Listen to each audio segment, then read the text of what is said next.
गुरु प्यारी साध संगत जी, आप सभी को प्यार भरी राधा स्वामी जी। साध संगत जी, आज सत्संग वाले वीडियो में हमने आपको बता दिया था कि बाबा जी सत्संग के एकदम बाद जम्मू से मोगा और जालंधर के लिए निकले हैं जी। बाबा जी दोनों जगह किस लिए गए, अचानक से पहुँचे, इसकी जानकारी हम आपको आगे देने जा रहे हैं जी। और बाबा जी के दर्शनों के लिए उमड़ी भीड़ में से कैसे एक बुजुर्ग अंकल जी बेहोश हो गए, यह भी हम आपको आगे बताएंगे जी। और आज के बाबा जी के इस अपडेट के बाद हम आपको एक बड़ी ही प्यारी बात भी सुनाएंगे जी, इसलिए वीडियो में आखिर तक बने रहना जी। आज जम्मू में सत्संग फरमाने के बाद बाबा जी हेलीकॉप्टर के जरिए मोगा गए। मोगा सिटी के पास एक कस्बा है जिसका नाम है धोधर। धोधर में 11वीं वाले पीर नाम की एक फेमस धार्मिक जगह है। आज बाबा जी धोधर में किसी की अंतिम अरदास को यानी कि भोग पर गए थे जी।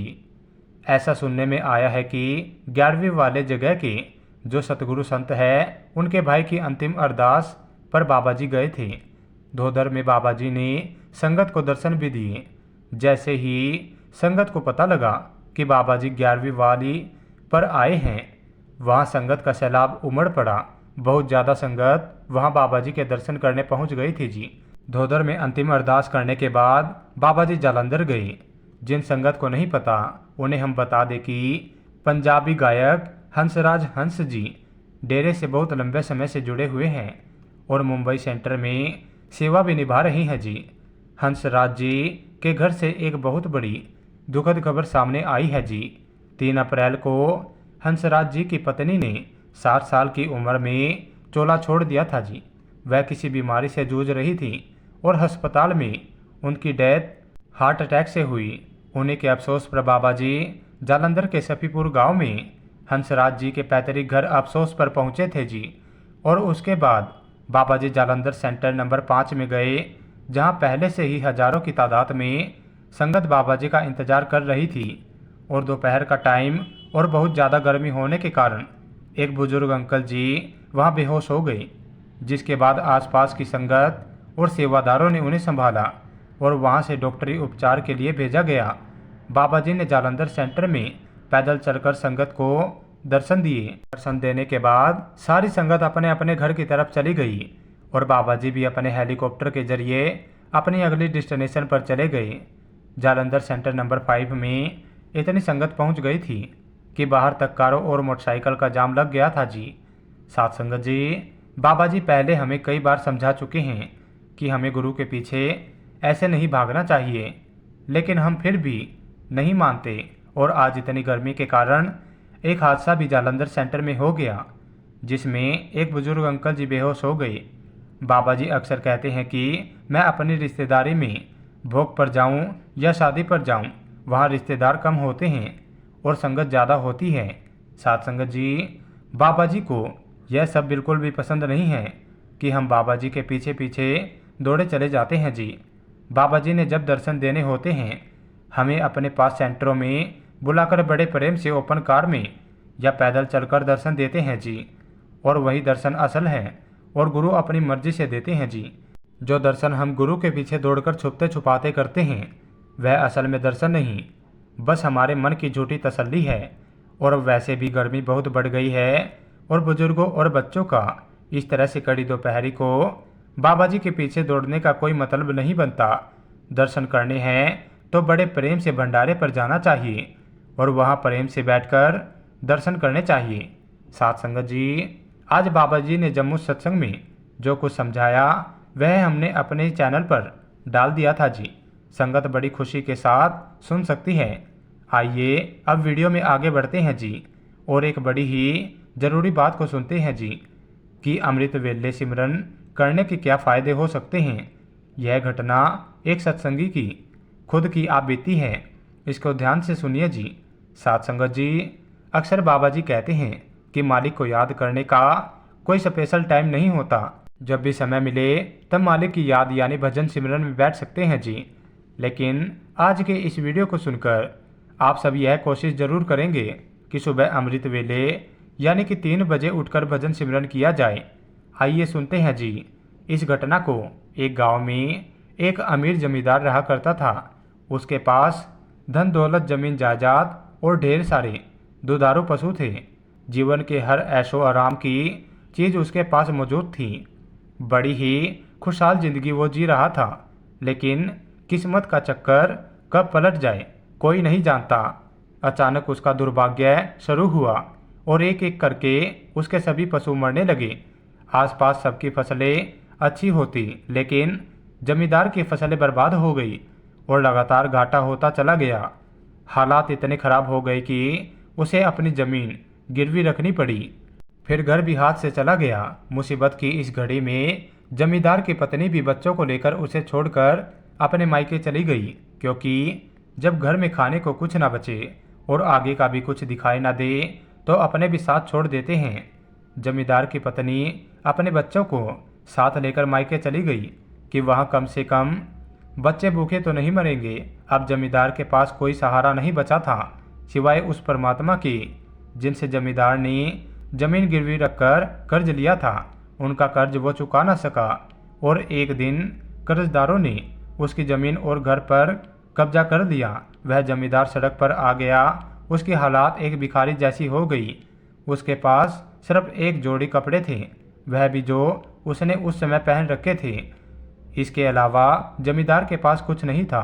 एक दिन वो गांव में एक जगह पर बैठा अपनी हालत पर सोच रहा था, आखिर मुझसे ऐसा क्या गुनाह हो गया? परमात्मा ने मेरे साथ ऐसा क्यों किया? वह परमात्मा को कोस ही रहा था कि तभी उसका एक पुराना और गहरा मित्र वहां आया और बोला, जमींदार साहब, सिर्फ सोचते रहने से कुछ नहीं बदलेगा।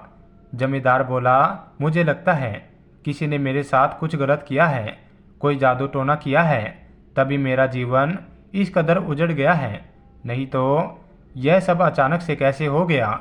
जमींदार का दोस्त एक सत्संगी था और वह इन सब बातों में विश्वास नहीं करता था। उसने समझाया, देख जमींदार, जो भी हमारे जीवन में होता है वो चाहे अच्छा हो या बुरा, वो सब हमारे पिछले कर्मों का कोई हिसाब होता है। आगे दोस्त ने उसे समझाया, अगर फिर भी तुझे ऐसा लगता है कि तुझ पर सच में कुछ हुआ है तो उसका इलाज सिर्फ सच्चे दिल से परमात्मा की भक्ति में है। मेरे साथ मेरे सतगुरु के सत्संग चल, उनसे नामदान ले और भजन सिमरन शुरू कर। तो उसने आगे कहा, जब तेरे पास सब कुछ था, क्या तब तूने कभी उस ऊपर वाले का शुक्रिया अदा किया, कभी उसकी भक्ति की, सेवा की? अब जब सब छीन गया है तो तू उससे शिकायत करने लगा। जब शुक्र नहीं कर सका तो शिकायत का भी तुझे कोई हक नहीं है। तू मेरे साथ सत्संग में चल और सतगुरु जो रास्ता बताए उसको अपना ले। आगे सब मालिक की मौज। अपने मित्र की बात सुनकर वह जमींदार सत्संग में चला गया। वहाँ उसने सतगुरु जी के दर्शन किए, सत्संग ध्यान से सुना और जब सत्संग समाप्त हुआ तो वह भावुक होकर सतगुरु जी के चरणों में गिर पड़ा। सतगुरु जी ने उन्हें प्यार से उठाया और पूछा, बेटा क्या बात है, तो बहुत परेशान दिख रहा है। जमींदार ने भर आए गले से कहा, सतगुरु जी, मेरा सब कुछ लुट गया है, जमीन पशु घर बार सब कुछ चला गया, यहाँ तक कि मेरी पत्नी और बच्चे भी मेरा साथ छोड़ गए हैं। मुझे लगता है किसी ने मुझ पर कुछ बुरा कर दिया है। अब आप ही कृपा करें, दया करें, मुझे फिर से मेरे सुख लौटा दें। सतगुरु जी मुस्कुराए और बोले, बेटा, किसी के करने से कुछ नहीं होता, यह सब तुम्हारे अपने ही कर्मों का फल है। अगर किसी के करने से कुछ होता तो आधी दुनिया तो समाप्त हो गई होती। अगर कोई एक दूसरे पर कुछ ना कुछ कर देता। सतगुरु ने आगे समझाया, बेटा, जैसा बीज बोओगे वैसा ही फल मिलेगा। तो जो पहले बो चुका है अब वही काट रहा है, लेकिन अब समय है कि तू अपने कर्म सुधार ले।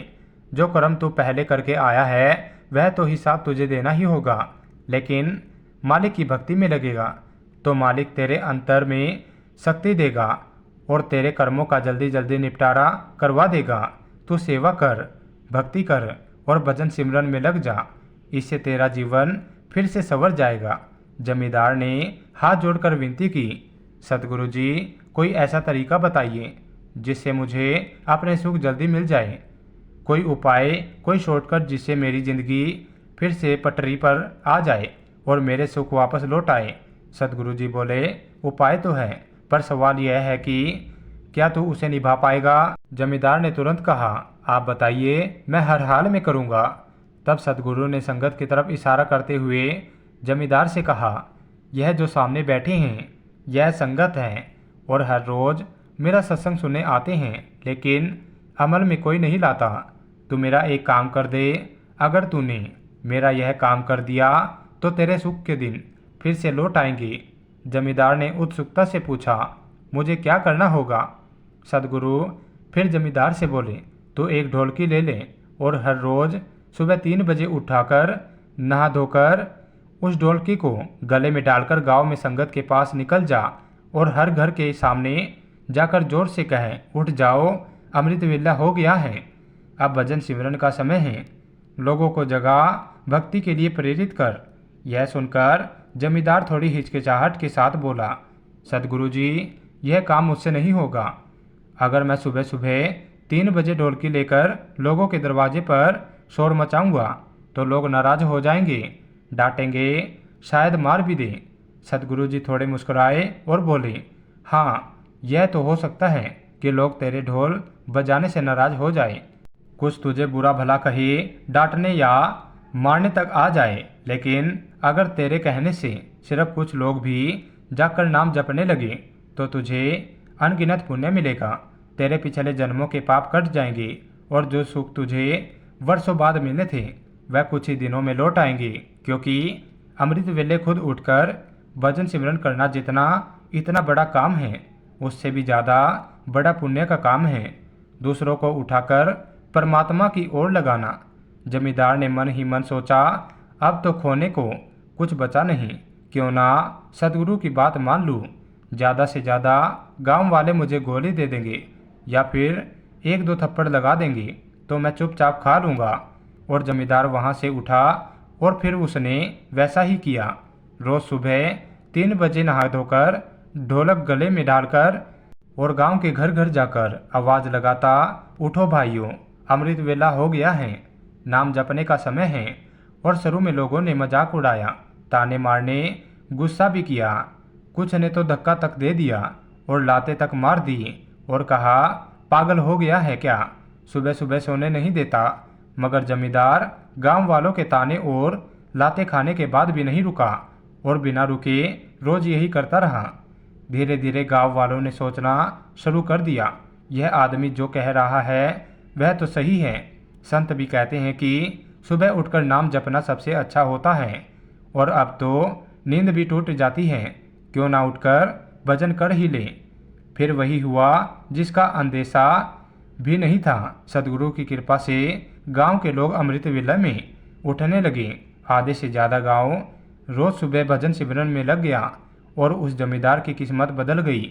उसे उसका सब कुछ वापस मिल गया, वह फिर से वैभवशाली बन गया।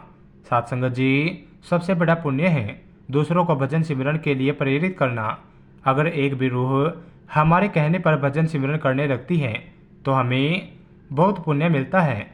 सत्संग घर में अक्सर कुछ पहुँचे हुए लोग दूसरों लोगों को नामदान के महत्व और भजन सिमरन की ताकत के बारे में समझाते हैं। वह इसलिए करते हैं जिससे कि उनसे प्रेरित होकर दूसरे लोग इस राह पर चल सके। साथ संगत जी, इसी के साथ हम आपसे विदा लेते हैं। अगर आप हमारे चैनल पर नए हैं तो आप अपने चैनल गुरु का विश्वास 2.0 को सब्सक्राइब जरूर करें जी, और साथ में बेल आइकन पर प्रेस करें जी, और कमेंट में राधा स्वामी लिखना मत भूलना जी। राधा स्वामी जी।